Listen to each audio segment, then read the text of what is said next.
வயநாடு தொகுதி எம்பியாக தொடர்வதா அல்லது ரேபரேலி எம்பியாக தொடர்வதா என மக்களை கேட்டு முடிவு செய்ய இருப்பதாக ராகுல் காந்தி தெரிவித்துள்ளார். இதனிடையே கேரள காங்கிரஸ் தலைவர் சூசகமாக பேசியிருக்கும் தகவலின்படி வயநாடு தொகுதியில் ராஜினாமா செய்வது உறுதியாகியுள்ளது.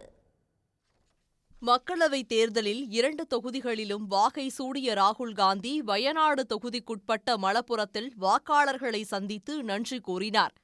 பின்னர் விழா மேடையில் பேசிய ராகுல் காந்தி பிரதமர் நரேந்திர மோடி போல பரமாத்மாவால் அனுப்பப்பட்டவர் அல்ல என்று நகைச்சுவையுடன் குறிப்பிட்டார்.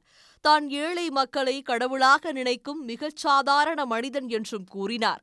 மோடியை வழிநடத்தும் கடவுள் விசித்திரமானவர் என்று விமர்சித்த ராகுல் காந்தி அனைத்து முடிவுகளையும் அதானி அம்பானிக்கு மட்டுமே சாதகமாக எடுக்குமாறு மோடியை பரமாத்மா வழிநடத்துவதாகவும் குறிப்பிட்டார்.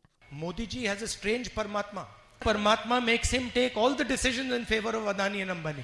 Paramatma tells him, Narendra Modi ji, this morning you are going to give Bombay airport to Adani. Okay, now you gave Bombay, now you give Lucknow. Good, now you have given 7 airports. Now you give power plants. Now you've done power plants. Now to help Adani with defense, you do Agniveer.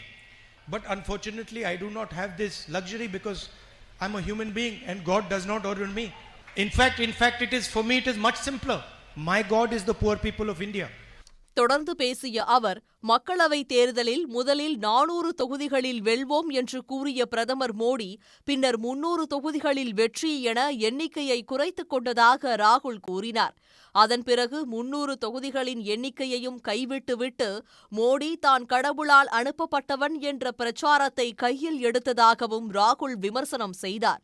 தேர்தலுக்கு முன் பாஜக தலைவர்கள் அரசியலமைப்பை மாற்றுவோம் என்று கூறியுள்ள நிலையில் தேர்தலுக்கு பிறகு அரசியலமைப்புச் சட்டத்தின் முன் பிரதமர் தலைவணங்குவதை நாட்டு மக்கள் கண்டு மகிழ்ந்ததாகவும் கூறினார். மேலும் எந்த தொகுதியின் எம்பியாக தொடர்வது என முடிவு செய்வதில் தர்ம சங்கடமான சூழல் உள்ளதாக ராகுல் கூறினார். எனவே இந்த விவகாரத்தில் வயநாடு, ரேபரேலி ஆகிய தொகுதி மக்களின் கருத்தினை கேட்டு முடிவு செய்ய இருப்பதாகவும் ராகுல் கூறினார். இதனிடையே கூட்டம் ஒன்றில் பேசிய காங்கிரஸ் மாநில தலைவர் சுதாகரன் ராகுலை புரிந்து கொண்டு கேரள மக்கள் அவருக்கு ஒத்துழைப்பு கொடுக்க வேண்டும் என்று பேசினார்.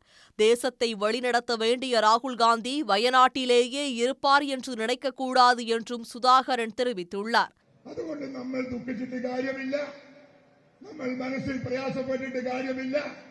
ഇന്ത്യ നയിക്കേണ്ടുന്ന രാഹുൽ ഗാന്ധിക്ക് വയനാട്ടിൽ വന്ന് നിൽക്കാൻ സാധിക്കില്ല.